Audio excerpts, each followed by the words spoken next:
What weird things happen during sex that nobody warns you about? When you accidentally pull out too far and almost snap your big dig in half with the next thrust. When you try to be sexy and pull out and go back in over and over, but all you're doing is making her queef. Curious pets investigating.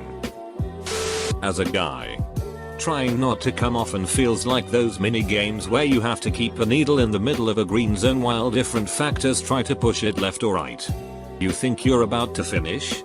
Better start counting prime numbers in your head to distract yourself. Nope. Got too distracted and now your erection is starting to go away. Now thrust harder to compensate and you now inexplicably feel like you're going to orgasm while having only a semi-erect pen 15. Then to top it all off, sometimes you stop just a millisecond too late and you get this pathetic 5% orgasm where you feel virtually nothing. Don't actually come. But your big dick has decided that the show is over and retreats for winter.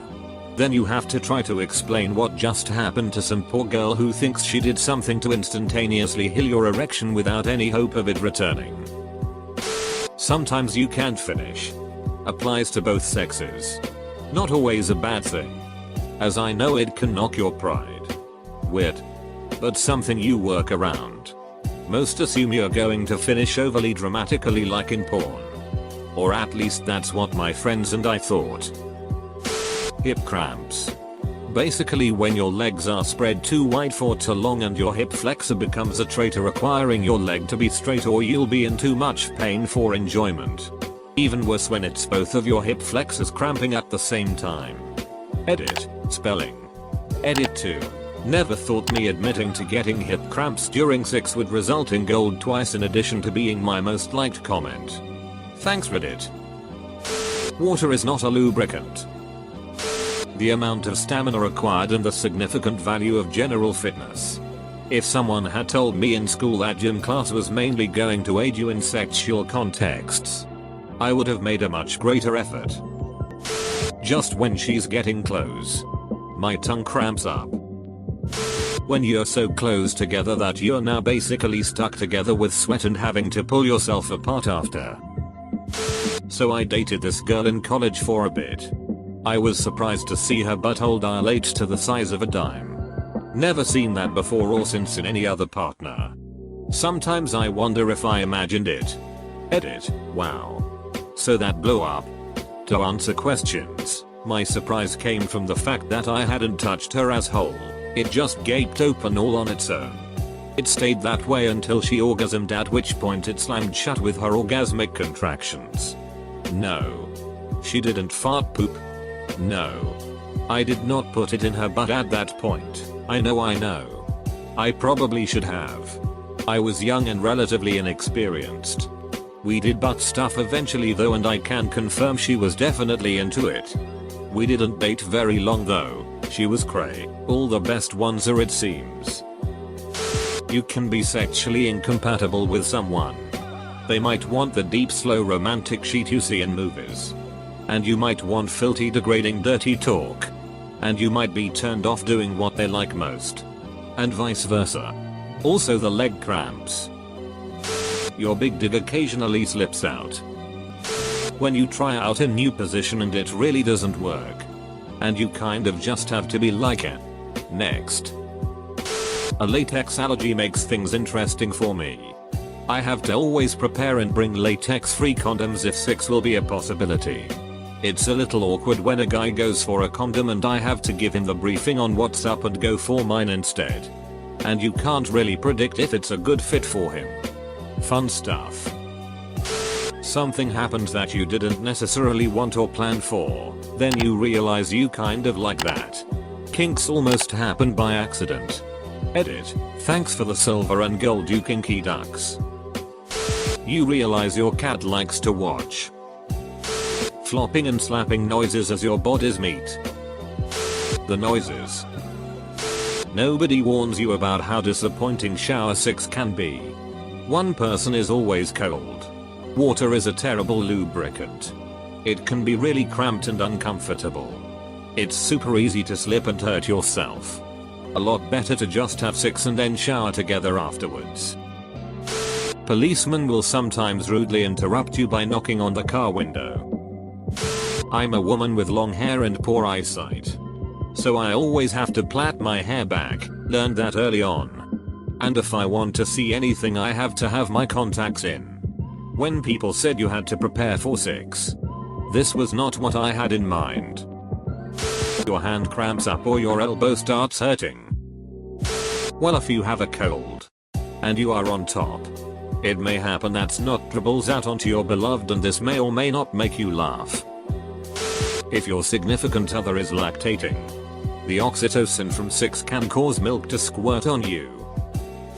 Sometimes, hypothetically, the girl could be on top riding and you could wind up for a playful slap on the ears and accidentally slap yourself directly in the gonads, causing great pain for one party and uproarious laughter for the other, pretty much derailing the whole thing.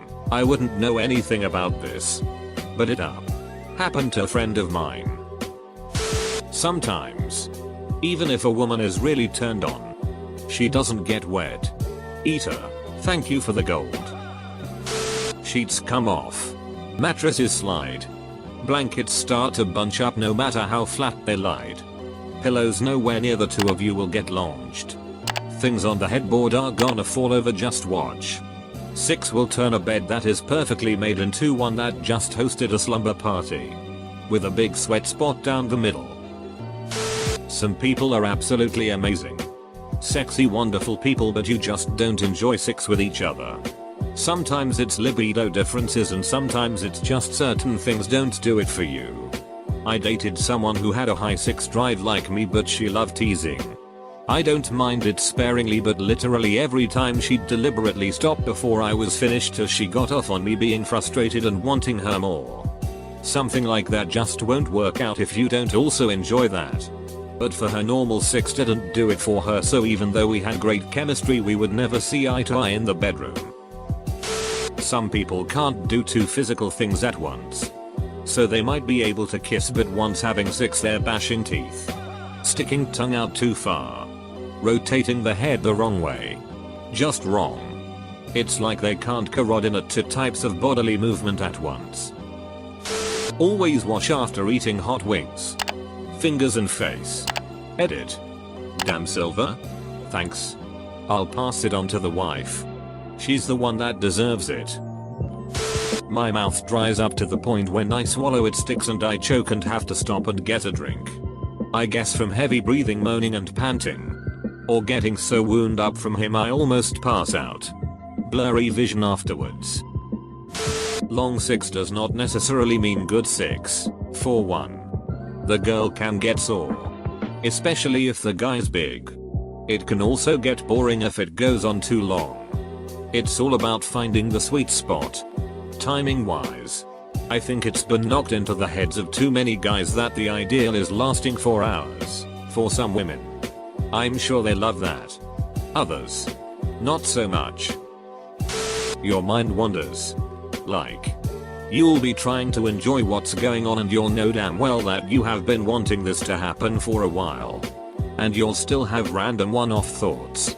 It can take some self-discipline to stay in the moment. Especially since not everything you're doing is necessarily what's best for you. How wildly varied orgasms and time can be.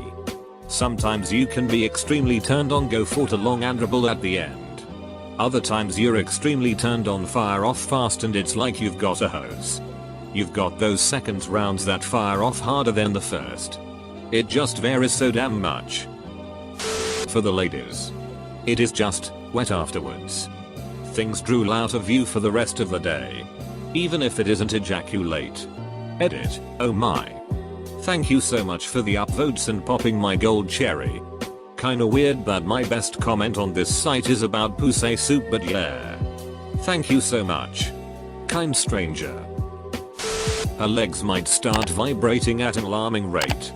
I thought she was having a seizure and panicked, but don't be dumb like me. Apparently some girls do that when they're about to orgasm. The falling asleep afterwards thing. When her in the front seat and her ass keeps honking the horn. When you could go all night, but she thinks you're about to come and says don't come yet, but just hearing that makes you come. The apology later is the weird part. Anal means poop. If when it happens and you see shit on your big dig for the first time, don't freak out and handle it maturely. You should never make your partner uncomfortable like that. A stealthy wipe with a wet towel and back at it, without drawing any attention to what happened. Also, some girls can cry during sex. It's nothing to be overly alarmed about. But you should obviously stop to check if they're well. They probably are and just got a bit overloaded or overstimulated. Again, don't freak out. Finally, when you go down for oral, a stray pube will get in your mouth and then lodge itself in your throat and stay there for like half an hour. It sucks. There's nothing you can do. Queefs. Curious pets. Spontaneous genital malfunction. All genders. The dreaded taint smash. Muscle cramps.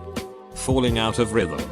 Flesh farts. When two particularly well-fitting sweaty areas match up and there's a little air in between, and it escapes. Real farts. Short and accidental MMA matches. I've taken an elbow to the eye socket. And the sentence "I don't bend that way." That's all I can think of off the top of my head.